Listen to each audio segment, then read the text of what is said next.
Golconda jewellers తెలంగాణలో మొట్టమొదటి factory outlet మన కొత్తపేటలో ఫిబ్రవరి 14న గొప్ప శుభారంభం. నమస్తే, వెల్కమ్ టు సుమన్ టీవీ. నేను మీ యామిని. ప్రస్తుతం మనతో ఉన్నారు ప్రముఖ ఆధ్యాత్మికవేత్త, ప్రముఖ జ్యోతిష వాస్తు పండితులు మంతా సూర్యనారాయణ శర్మ గారు ఉన్నారు. వారితో మాట్లాడదాం. నమస్కారం గురుగారు. నమస్కారం అమ్మ, శుభం వ్యాధి. గురుగారు, ఇప్పుడు చిత్తా నక్షత్రంలో జన్మించిన వాళ్ళకండి ఈ 2024 సంవత్సరంలో అసలు ఏ విధంగా ఉంటుంది? చిత్తా నక్షత్రం అనేసరికి మాకు చిత్తా స్వాతి ఫాలోడ్ బై చిత్తా మొదటి 2 పాదాలు కన్యారాశి అంటాం. ఆ తర్వాత 3-4 పాదాలు తులారాశి అంటాం. సో కన్యారాశి, తులారాశి రెండింటి గురించి మనం మాట్లాడుకోవాల్సి వస్తుంది. ఇక్కడ ఏ నక్షత్రం ఏ పాదంలో పుట్టారు అని దాన్ని బట్టి కూడా వాళ్ళ యొక్క డెసిషన్స్ అని మారిపోతుంటాయి. సో చిత్తా నక్షత్రం చెప్పాలంటే మనం 2 ఎపిసోడ్స్ చెప్పాలి. అంటే మొదటి 2 పాదాలకు ఒక ఎపిసోడ్ అవుతుంది, 3-4 పాదాలకి ఒక ఎపిసోడ్ అవుతుంది అనమాట. సో ఇక్కడ ఏంటవుతుందంటే చిత్తా నక్షత్రం తీసుకునేటప్పుడు దానికి అధిపతి ఎవరంటే కుజుడు. కుజుడు చాలా ఫోర్స్గా ఉంటాడు. కుజుడు అనగా అగ్నితత్వం గల గ్రహం అన్నమాట. కుజుడు అంటే సుబ్రహ్మణ్య స్వామి అంటాం. కుజ గ్రహానికి సంబంధించిన దేవత అంటే స్వామివారు సుబ్రహ్మణ్య స్వామి అంటాం. ఒక్కొక్కసారి కుమారస్వామి అంటాం. ఒక్కొక్కసారి మనకేంటంటే రకరకాలుగా మనం చెప్పుకుంటాం. కుజుడు అంటే వినాయకుడు కూడా కుజుడు యొక్క తత్వం అంటాం. సో ఈ కుజుడు అనేవాడు ఏంటంటే ఈ నక్షత్రాది కుజుడు, ఆ వ్యక్తి ఎప్పుడు కూడా ఆ యొక్క ఫోర్స్లో ఉంటాడు. ఎప్పుడు చిత్తా నక్షత్రం వాడు ఎప్పుడు ఏ ఫోర్స్ అంటే ఏదైనా డైనమిక్గా చేయాలి, సక్సెస్ఫుల్ అవ్వాలనే ఒక తపనతో ఉండేవాళ్ళే. మొట్టమొదటి మనం ఏం మాట్లాడుకుందాం అంటే కన్యారాశిలో ఉన్న చిత్తా నక్షత్రం మొదటి 2 పాదాల గురించి మాట్లాడుకుందాం. ఈ కన్యారాశికి ఏంటంటే యాజ్ అండ్ టుడే చూస్తే 6th and 7th హౌస్లోని డ్రాస్టిక్ ఇబ్బందికరమైన పరిస్థితి కనబడుతుంది అన్నమాట. 6th అంటే ఆరోగ్య స్థానం, 7th అంటే భార్యాభర్తల మధ్య అన్యోన్యత. సో ఇక్కడ ఏమవుతుందంటే ఈ చిత్తా నక్షత్రం మీద కన్యారాశిలో మనకు కేతు అనే గ్రహం ఉండడం, సప్తమంలో రాహు అనే గ్రహం ఉండడం, అంటే వైఫ్ అండ్ హస్బెండ్ రిలేషన్స్ దగ్గర అవి 2 ఉండవు. సో ఈ కేతు అన్నాడు ఈ నక్షత్రం దగ్గర ఉన్నాడు కాబట్టి వేవరింగ్ మైండ్ కేతు వచ్చేది. చంచల మనస్తత్వం అంటే ఒక నిర్ణయాన్ని కన్క్లూజన్ చేయలేడు, ఒక నిర్ణయాన్ని మీద కాన్స్టెంట్గా ఉండలేరు. నిర్ణయం తీసుకుంటారు కన్ఫ్యూజ్ అవుతారు, వాళ్ళే 10 మంది చెప్పి కన్ఫ్యూజ్ అవుతారు. అది కరెక్టా రాంగా అనే స్థితిగతుల్లో లాస్ట్ మినిట్లో ఆ డే అండ్ డే టైంకి అప్పటికి ఏం తోస్తే అదే చేస్తూ ముందుకు వెళ్ళిపోతారు. సో అది కరెక్ట్ అయిన నిర్ణయమే కాదా అనేది, అది లాస్ ఆఫ్ ప్రాఫిట్ అనేది మనకు వాళ్ళకే తెలియదు. ఆ రకమైన కన్ఫ్యూజన్ అనేది ఈ యొక్క కేతు అక్కడ ఉండడం వల్ల ఎఫెక్ట్ ఇస్తున్నాడు. కేతు మనం ఇందాక మాట్లాడుకున్నాం ఇంతకుముందు ఎపిసోడ్లో కూడా. సో కేతు అనేవాడు ఈయన కన్యారాశిలో కనబడుతుంది అనమాట. మొదటి 2 పాదాలకు వచ్చినప్పుడు కేతు యొక్క ప్రభావం కనిపిస్తుంది వాడికి కనబడుతుంది. అలాగే 6వ ఇంట్లో శనీశ్వరుడు, 7వ ఇంట్లో రాహు యొక్క ప్రభావం, ఇంకా అష్టంలో చూస్తే గురుడు యొక్క ప్రభావం కనబడుతుంది. సో 6, 7, 8, 2, 3 కూడా సరైన గ్రహాలు వీళ్ళకి లేవు ఈ సంవత్సరం. గురుడు కూడా మారుతాడు ఎప్పుడంటే మే 1న మారుతాడు. సో వీళ్ళకి రిస్క్ పార్ట్ ఎక్కడ ఉంది చిత్తా నక్షత్రం మొదటి 2 పాదాలకి అంటే మే 1వ తారీఖు వరకు గురువు యొక్క అనుగ్రహం ఉండదు వీళ్ళకి. 7వ ఇంట్లో రాహు, 6వ ఇంట్లో శనీశ్వరుడు యొక్క ప్రభావము, ఇవి 2 ప్రభావం వల్ల మనకి ఏంటంటే కొంత హెల్త్ ఇష్యూస్ మీద వీళ్ళ మీద పడే అవకాశం ఉంటుంది. ఈ హెల్త్ ఎక్కడ అంటే చిత్తా నక్షత్రానికి ఈ పాదాలు, అరిపాదాలు, ఎముకకు సంబంధించింది దోషాలు, అలాగే ఇండైజెషన్ ప్రాబ్లము, అంటే ఎగ్జిట్ పార్ట్ ఆఫ్ బాడీలో కొన్ని ఇబ్బందులు రావడం, ఇవన్నీ మనకు హెల్త్ ఇష్యూస్ చూపిస్తుంది. కొలెస్ట్రాల్ కూడా గురుడు అష్టంలో ఉన్నాడు కాబట్టి దాని ప్రభావం కూడా చూపిస్తుంటారు. ఇవన్నిటి మీద వాళ్ళు తేరుకుని ఇది ఆల్రెడీ ఎలా ఉంటుందంటే ఎప్పుడైతే మనిషి ఆరోగ్యం మీద కొంచెం అన్కంఫర్ట్గా ఉంటాడో వాడు ఆలోచనలంతా అక్కడే ఉంటుంది తప్ప వ్యాపారం, ఉద్యోగం మీద కాన్సన్ట్రేట్ చేయలేడు. సో ఏదో ఒక బయటకు వెళ్దాం, వ్యాపారం చేయాలి, ఉద్యోగం చేసుకుందాం ప్రాపర్గా అంటే ఏదో ఇది హెల్త్ కనబడుతుంది. సో డాక్టర్, మెడిసిన్ ఈ రూట్లో వెళ్ళేటప్పుడు ఏంటంటే కాన్సన్ట్రేషన్ ఆన్ ది వర్క్ అని తగ్గుతుంటారు. సో చిత్తా నక్షత్రం మనం ఏం చెప్తామంటే మొదటి 2 పాదాల వరకు మాత్రం డెఫినెట్గా కొంచెం హెల్త్ ఇష్యూస్ అనేది బాగానే కనిపిస్తుంది. మళ్ళీ అదే చిత్తా నక్షత్రం 3-4 పాదాల వాళ్ళు ఉన్నారు, వాళ్ళు గురుబలం ఇప్పుడు ఉంది ప్రస్తుతానికి. ఎప్పుడైతే గురుబలం ఉందో ఆ 3-4 పాదాల వరకు ఇవి కనిపిస్తుంది. మళ్ళీ మీరు అనొచ్చు ఒకే నక్షత్రం అండి ఈయన బాగున్నది బాగోలేదు అంటే కారణం అదే. 3-4 పాదాల వాళ్ళు తులారాశి అవుతుంది. తులారాశి మీద గురువు యొక్క దృష్టి పడి ఉంది ఎప్పుడు చక్కగాను. ఈ మధ్య అర్ధాశ్రమ శని కూడా వదిలేసింది వాళ్ళకి లాస్ట్ ఇయర్. సో ఇప్పుడు వాళ్ళు తీసుకున్న నిర్ణయాలన్నీ పర్ఫెక్ట్గా ఉండడం, వివాహం అనుకోండి, గాంధర్వ వివాహం అనుకోండి, అలాగే గృహప్రవేశం చేయడం వంటి, కొత్త ఇల్లు కొనుక్కోవడం అనుకోండి, భూమి పూజ చేసుకోండి, శంకుస్థాపన చేసుకోవడం అనుకోండి, అలాగే మీడియేషన్ చేయండి, సక్సెస్ ఏది పట్టుకుంటే అది అన్నింటిలో కూడా ఒక గురుబలంతో ముందుకెళ్ళిపోతూ ఎవరో గైడ్ చేసినట్టుగానే సక్సెస్ అనేది 3-4 పాదాలు కనబడుతుంది. మొదటి 2 పాదాలకి ఈ ఇబ్బంది కనబడుతుంది అన్నమాట.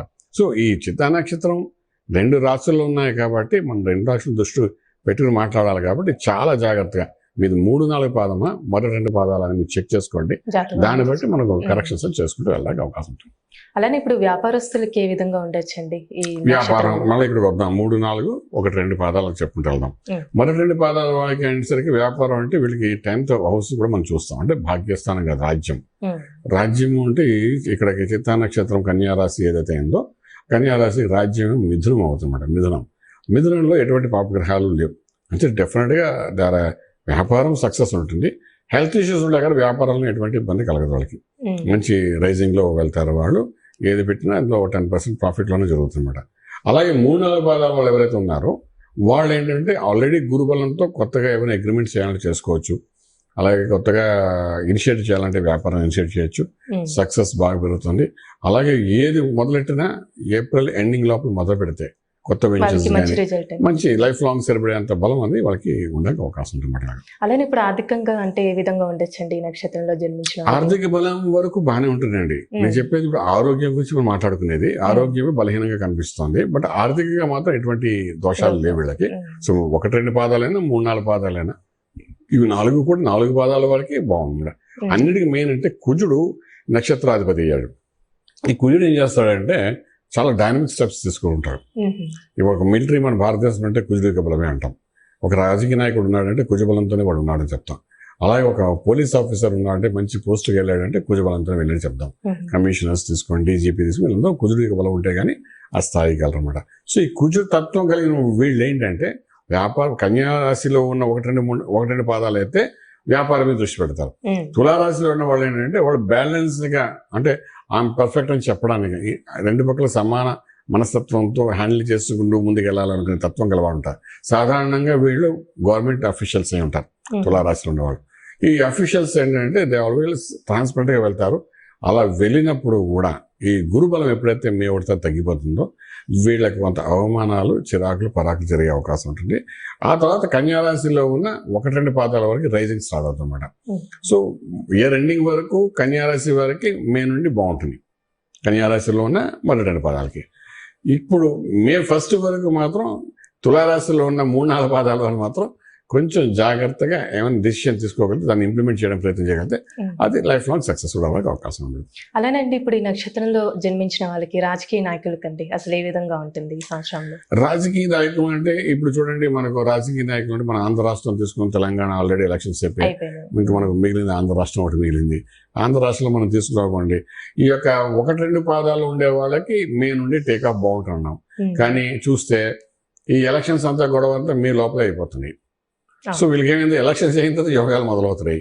అంటే ఎలక్షన్ టైం ఇంకా పెద్ద చెప్పుకోదగ్గ యోగాలు కనిపించట్లేదు. అంచేతంటే మనం చాలా జాగ్రత్తగా ఉండాలి. 1-2 పాదాల వాళ్ళు ఒకరు పొలిటికల్గా ఎవరైనా ఉంటే ఉం. వాళ్ళు ఏదైనా సీట్ ఆశించి అందులో ఒక పొజిషన్కి వెళ్ళాలనుకుంటే, అంటే ఒక ఎమ్మెల్యే గానో ఒక మినిస్టర్ వెళ్ళాలంటే మాత్రం ఒక టఫెస్ట్ టైం అని చెప్పచ్చు. ఉం. అలాగే 3-4 పాదాలు ఉన్నారు. 3-4 పాదాలు అంటే తులారాశి వాళ్ళకి మే 1 వరకు గురువు బలం బాగానే ఉంది కాబట్టి వాళ్ళకి ఏంటవుతుందంటే అనుకున్నవి కొంత పాజిటివ్గా రిజల్ట్ వచ్చే అవకాశం ఉంటుందన్నమాట. ఏదైనా ఇదైనా గోచారంలో ఉన్న బలం గురించి మనం మాట్లాడుకుంటాం. మళ్ళీ గ్రహచారంలో దశలు బాగుంటే యాడ్ చేసుకోవాలి. దాన్ని బట్టి ముందుకెళ్ళడం జరుగుతుందన్నమాట. అలానే ఈ నక్షత్రంలో జన్మించిన వాళ్ళకంటే ఎలాంటి రత్నం ధరిస్తే మంచిది? కుజుడు ఆధిపత్యం వహిస్తాడమ్మా. కుజుడు ఆధిపత్యంతో పగడం పెట్టుకోమని చెప్తాము. ఉం. పగడాలు కూడా రకరకాల పగడాలు ఉంటాయి. ఒకటి ట్రయాంగిల్ పగడం ఉంటుంది, ఒకటి ఓవల్ షేప్ రౌండ్ ఉంటుంది, ఉంటుంది. ఒకటేమో జపాన్ పగడం ఉంటాము, కొన్ని వైట్ పగడాలు ఉంటాయి, కొన్ని ఇప్పుడు నేను పెట్టుకున్నట్టుగా అదేంటంటే మరకత కాకుండా ఇలా వినాయక స్వరూపంలో ఉంది పగడం. పగడం. ఇలాంటి ఉం. పగడాలు ఉంటాయి, జపాన్ పగడం ఉంటామన్నమాట. ఇలా రకరకాలుగా ఉంటాయి. ఈ డిపెండ్స్ అపాన్ ఆయన చేసే ప్రొఫెషన్ బట్టి, ఆయన దశలను బట్టి ఉం. ఈ పగడం అనేది పెరుగుతుందన్నమాట. ఈ పగడం దేని పెట్టుకుంటామంటే బేసిక్గా ఈ చిత్తా నక్షత్రం కన్యారాశి వాళ్ళు కొంచెం పెత్తనైన వాళ్ళే ఉంటారు. ఉం. అంటే సమన్వయపరచుకుంటూ వెళ్ళాలనుకుంటారు తప్ప మాట పడడానికి రెడీ అవుతారు. బట్ ఏంటంటే అనవసరంగా ఎవరిని మాట అనే రకంగా ఉండరు వీళ్ళు. వీళ్ళకి ఏంటంటే వీళ్ళు డబ్బా అవతల తినేస్తున్నా మెత్తగానే ఉంటారు. ఆ రకంగా ఉండే రకం కన్యారాశిలో. ఈ పగడం ఏంటంటే అగ్నితత్వం గల గ్రహం కాబట్టి కుజుడికి సంబంధించింది.